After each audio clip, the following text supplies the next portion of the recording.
Hola, ¿cómo están? Somos parte de la clase de Bases Biológicas de la Conducta. Este equipo está conformado por López Ramos Areli, Martínez Ávila Ingrid Paola, Martínez Martínez Luis Manuel, Martínez Moreno Andrea y una servidora Martínez Martínez María Alejandra. Y estaremos con ustedes compartiéndoles lo que aprendimos este primer parcial. Así que vamos a comenzar. Voy a empezar introduciendo algunos conceptos y el primero es la genética. ¿Ustedes saben lo que es la genética? Bueno, les explico. La genética es la ciencia que estudia la transmisión, expresión y evolución de los genes, segmentos de ADN que controlan el funcionamiento, apariencia y desarrollo del organismo. En pocas palabras, la genética es el estudio de la herencia. Pero, ¿qué es la herencia? La herencia es el proceso donde las características de los individuos se transmiten a su descendencia. ¿Y alguna vez han escuchado el término genotipo? ¿Qué es? El genotipo es la versión de la secuencia de ADN que tenemos y todos tenemos una gran cantidad de ADN en común, pero también hay una gran cantidad de variación en la secuencia entre distintos individuos y esas diferencias específicas en la secuencia normalmente refiriéndose a un gen concreto se denominan genotipo. O sea, el genotipo es el conjunto de genes que hay en nosotros, pero no lo podemos ver. ¿Y qué es el fenotipo? El fenotipo se refiere a los rasgos observables de una persona, como la estatura, el color de ojos y el grupo sanguíneo. Entonces, el fenotipo es cómo se expresa el genotipo en el ambiente. Ahora que sabemos estos conceptos, vamos a recordar las leyes de Mendel, pero antes de empezar, es importante que sepan qué es un gen. Un gen es la unidad mínima de información heredable. Un alelo es la forma en que se expresa un gen.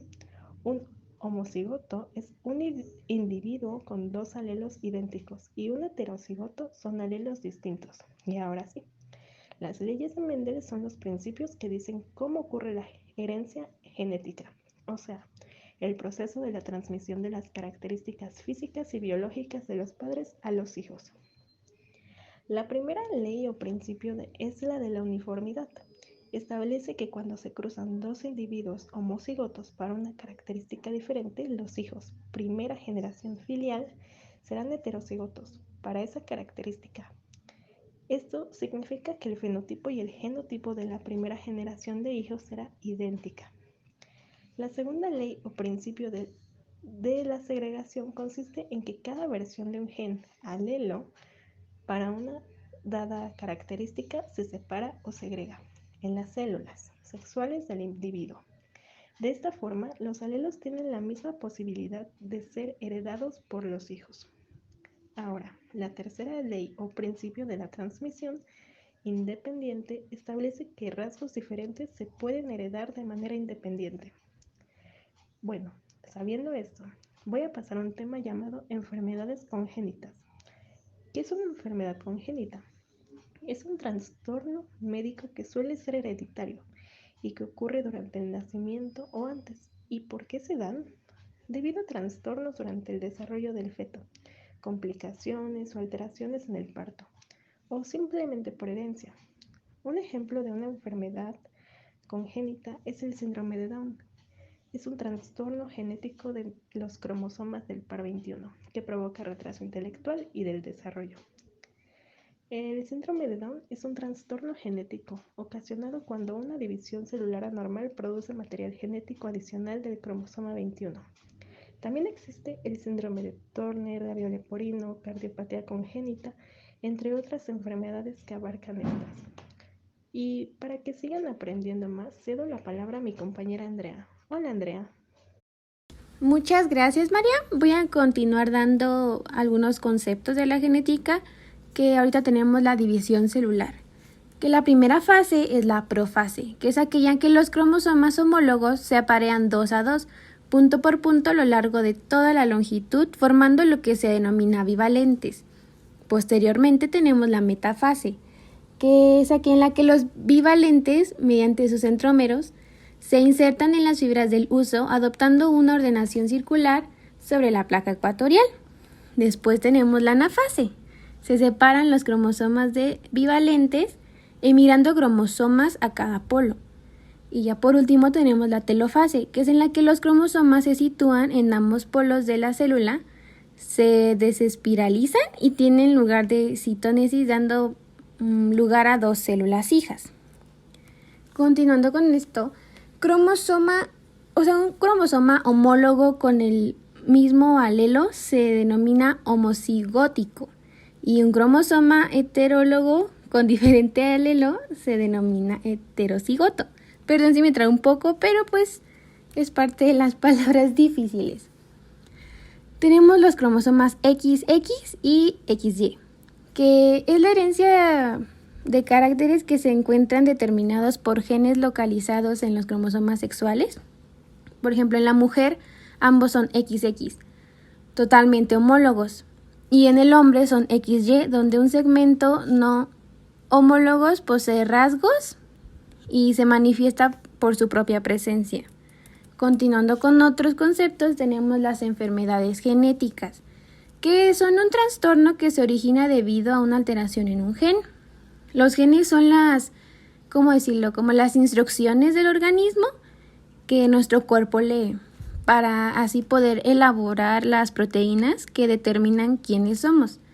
Estos se heredan, o sea que son como transmitidos de padres a hijos.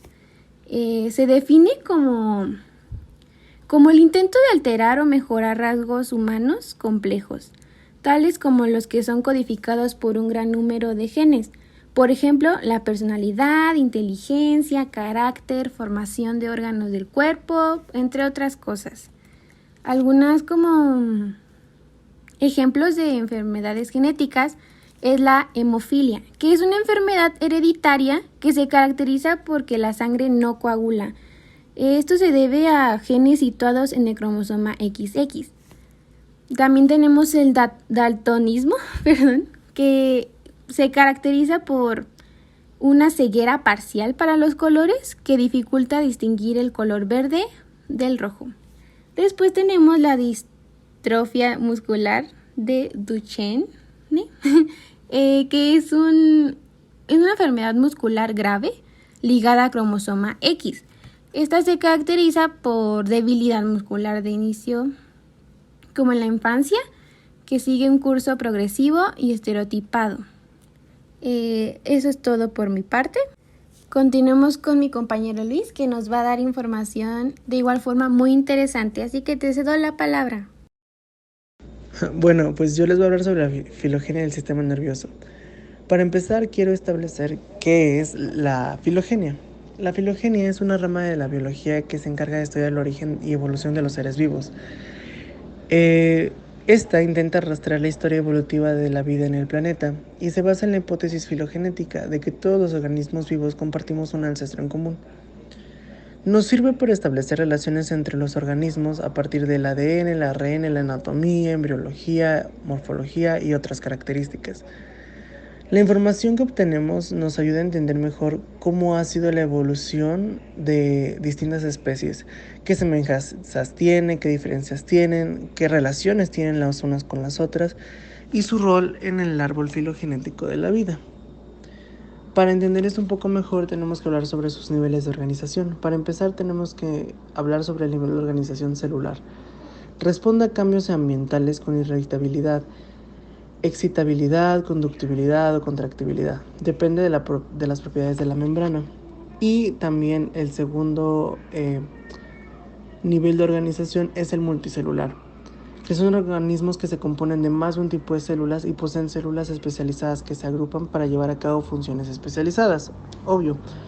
Muestra una organización en varios niveles: tejidos, órganos y sistemas de órganos. Después tenemos el nivel de organización unicelular. Este, como su nombre lo dice, es de una célula y tiene en sí misma las funciones digestivas, de protección, de alimentación y neural. Su representante más conocida es la ameba y la membrana citoplasmática, la cual le permite comunicarse y actuar con el medio. Ahorita mencioné dos conceptos que creo que es importante que hablemos de ellos, que es la irritabilidad y la excitabilidad. La irritabilidad es la capacidad que tenemos, en especial los seres vivos, de responder a una variedad de estímulos, tanto del medio exterior como del medio interno. A esta capacidad de dar respuesta a dichos estímulos le denominamos irritabilidad. Ahora, ¿por qué digo que es lo que nos hace diferentes a los seres vivos? ¿Y de qué? Nos hace diferentes, por ejemplo, de la materia inerte, ¿no? Porque aunque estas también pueden reaccionar, por ejemplo, un metal frente a un ácido, ¿no? O el resorte al ser tensionado, ¿no? Pero ¿cuál es la diferencia? Que nosotros como seres vivos, nuestras respuestas son de tipo adaptativas, es decir, tienen un valor desde el punto de vista de la supervivencia o de la integridad.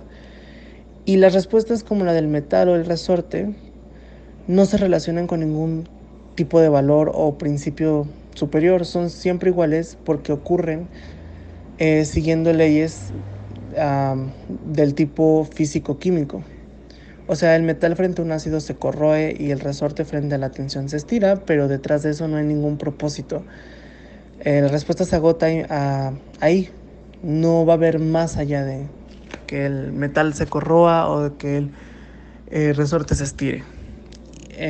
Nuestras respuestas adaptativas tienen tres características, que es que permiten a los organismos adaptarse a las condiciones del medio ambiente, que pueden ser distintas para un mismo tipo de estímulos y que son ajustables a la intensidad del mismo estímulo.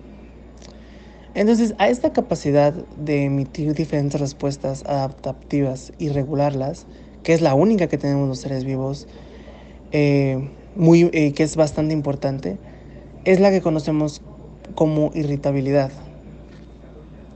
Y la excitabilidad es una propiedad de los sistemas biológicos que definimos como la capacidad que tenemos para responder cuando se les aplica un estímulo, por ejemplo, nuestras células. Y aquí intervendrían el sistema nervioso, nuestros músculos, glándulas, puesto que son células excitables, ¿no? Entonces, nosotros en esta liberamos energía potencial almacenada. Voy a poner un ejemplo. En la piel tenemos receptores que responden a diferentes estímulos, como el dolor, el frío, el calor, el tacto, ¿no? El tacto de otra persona, obvio.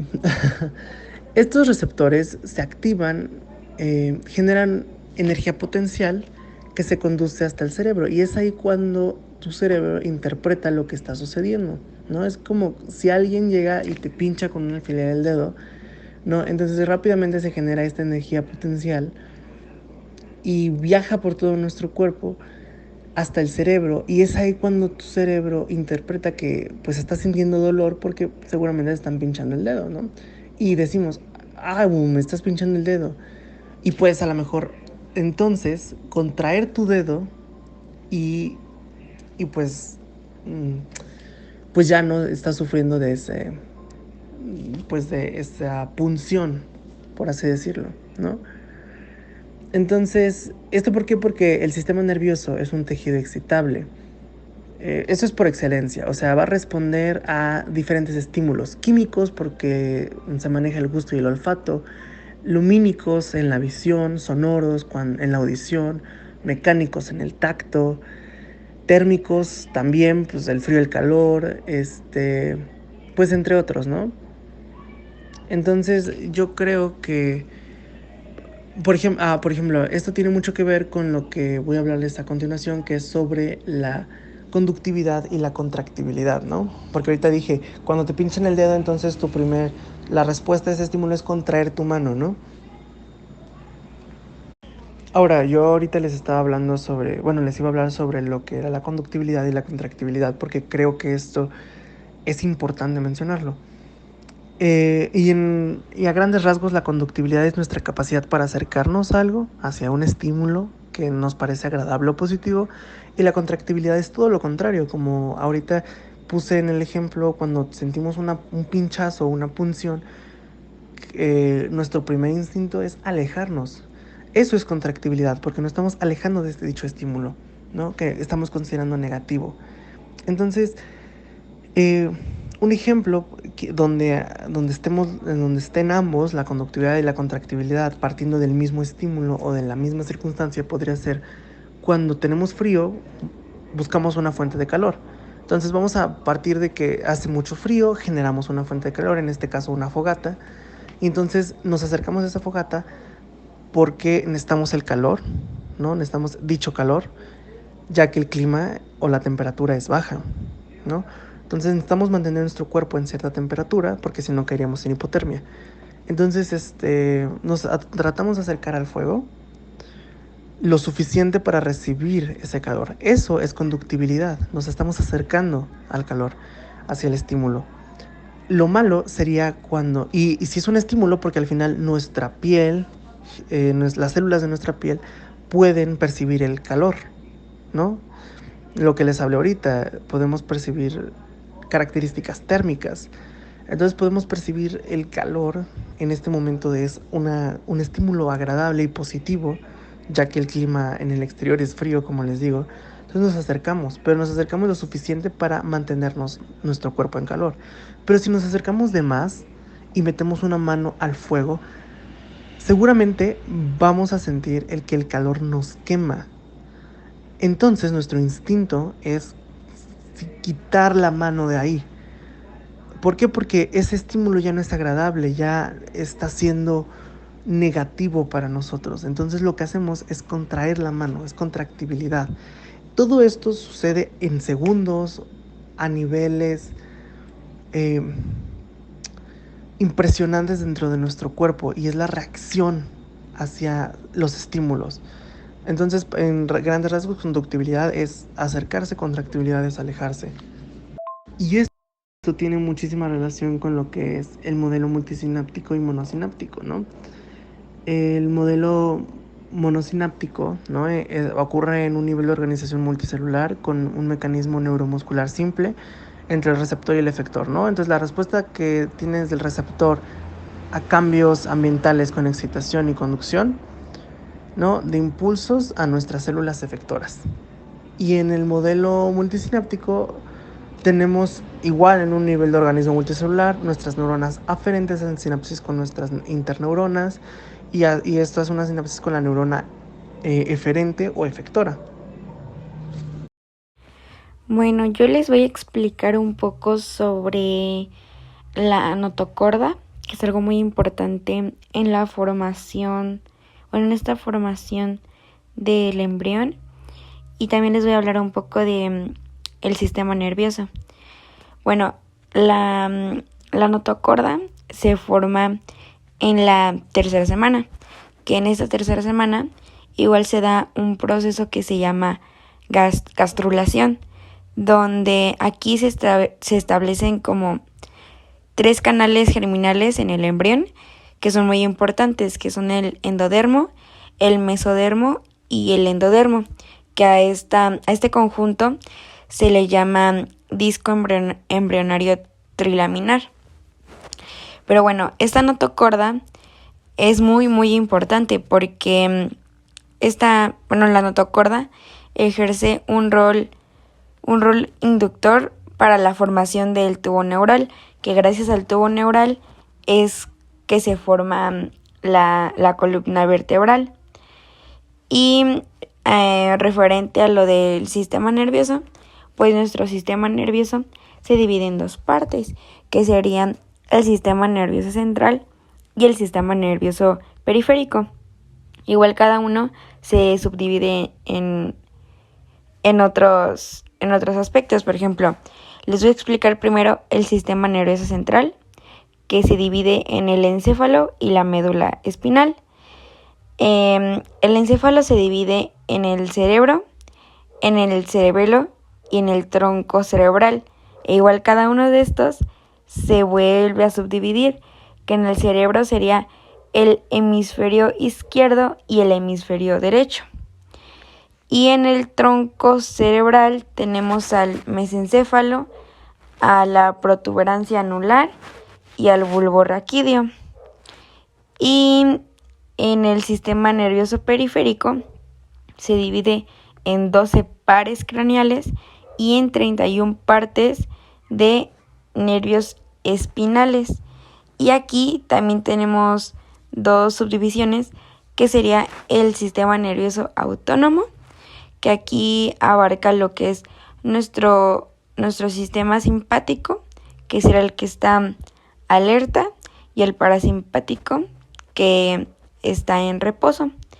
Y también tenemos al sistema nervioso somático, que aquí tenemos presentes al sistema, bueno, a todo lo que abarca lo sensorial y lo motriz. Y también me faltó comentar que nuestro cerebro también se subdivide en diferentes lóbulos. Cada lóbulo igual tiene sus funciones. Y bueno, aquí tenemos al lóbulo frontal, el lóbulo occipital, parietal y temporal. Ahorita les voy a explicar cuál es la función de cada uno de nuestros lóbulos. Bueno, nuestro lóbulo frontal es el que se encarga del razonamiento, el movimiento de nuestras emociones, de la atención y del lenguaje, que ese es el que se encuentra pues en la parte de enfrente, como le dice frontal. El parietal está un poquitito más atrás del frontal, que este se encarga del tacto, el gusto, el olfato, la presión y la temperatura. Y en la parte de hasta atrás, por la nuca, aquí nuestro lóbulo occipital se encarga de la visión.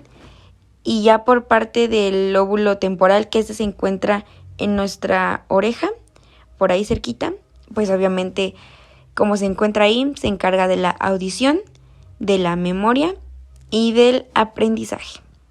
Bueno, a continuación mi compañera Areli les va a explicar un poquito más sobre este desarrollo embrionario que venía mencionando. Y pues espero que sigan aprendiendo muchísimo con mi compañera. Yo les voy a hablar un poco más del desarrollo embrionario.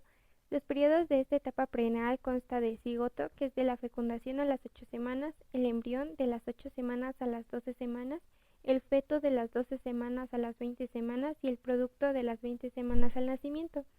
Consta de un desarrollo ontogénico que es desde la fecundación por la fusión de los gametos masculino y femenino para la conformación de un cigoto.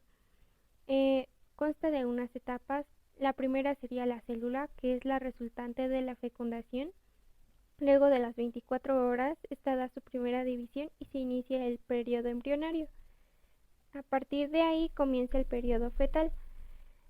El segundo sería la mórula, que es el conjunto de células procedentes de la división del óvulo fecundado y consta de 16 blastómeros. La tercera sería la bástula, que es cuando los plasmáferos conforman una masa esférica que rodea una cavidad central.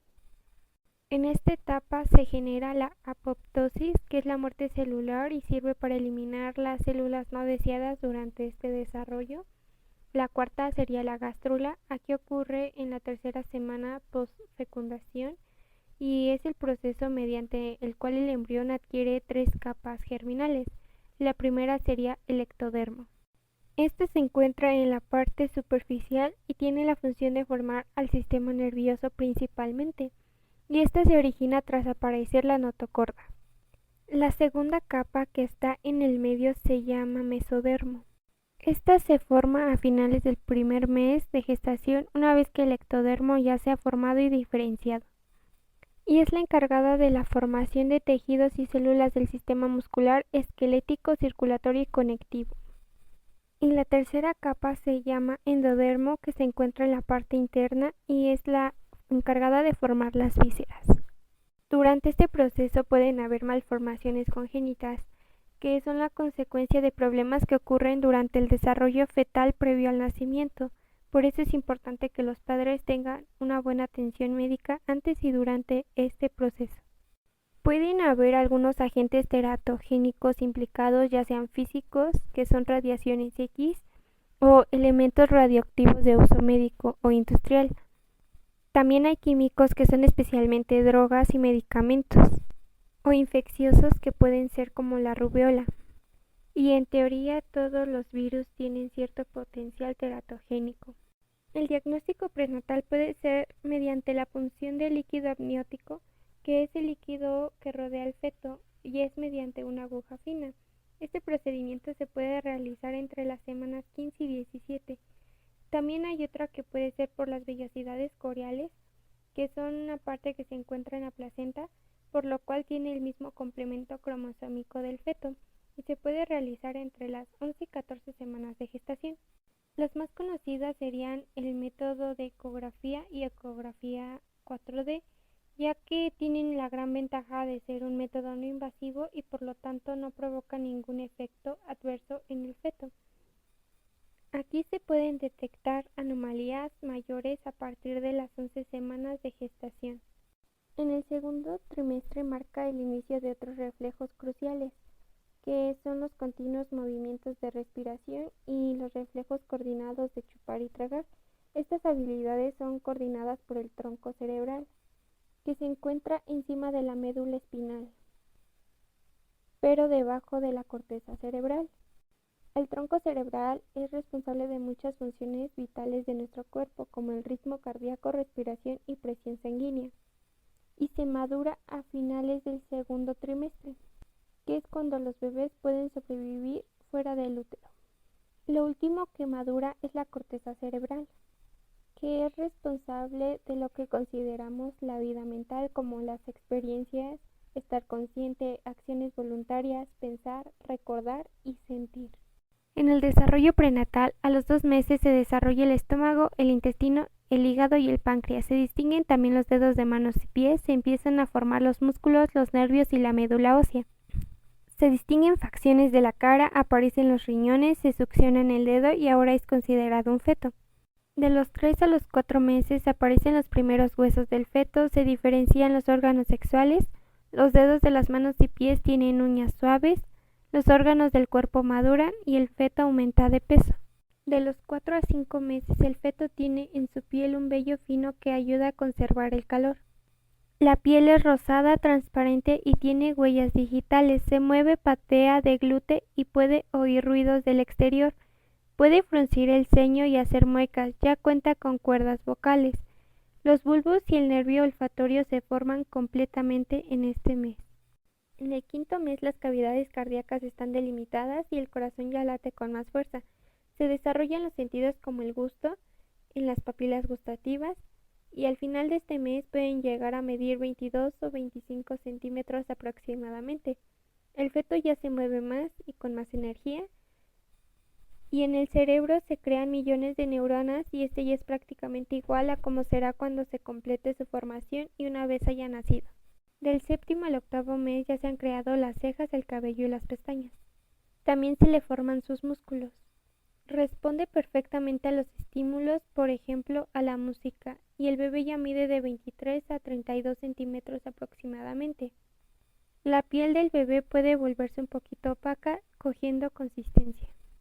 Las proporciones del cuerpo empiezan a igualarse en relación a su cabeza. En el 8.º mes se desarrollan los pulmones y el esqueleto se hace más consistente. La grasa del cuerpo empieza a acumularse, lo cual permitirá controlar la temperatura tras el nacimiento. Y los movimientos del bebé empiezan a ser más limitados. Ya se pigmenta el iris del ojo y la piel. En lo largo del 9.º mes se crean también las neuronas olfativas y sigue aumentando de peso y tamaño. El trabajo de parto comienza en el periodo de dilatación del cuello uterino. Las contracciones al inicio son muy poco intensas y no pasan más de 30 milímetros de mercurio. Progresivamente se hacen más intensas hasta alcanzar los 50 milímetros de mercurio. Para pasar al periodo de expulsión, el cuello uterino tiene que estar dilatado por completo a 10 centímetros, para así producir la salida completa de la cabeza y luego de todo el cuerpo. El paso del producto por el canal del parto es fundamental para la estimulación neuronal y es así como terminamos este tema.